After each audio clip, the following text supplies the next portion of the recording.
بسم الله الرحمن الرحيم.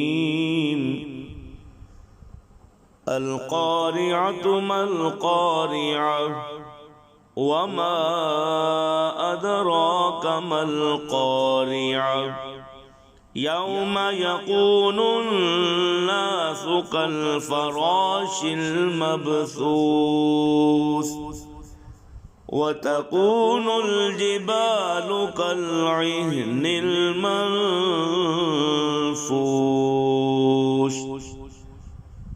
فأما من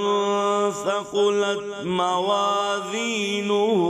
فهو في عيشة راضية وأما من خفت موازينه فأمه هاوية وما أدراك ما هي نار حامية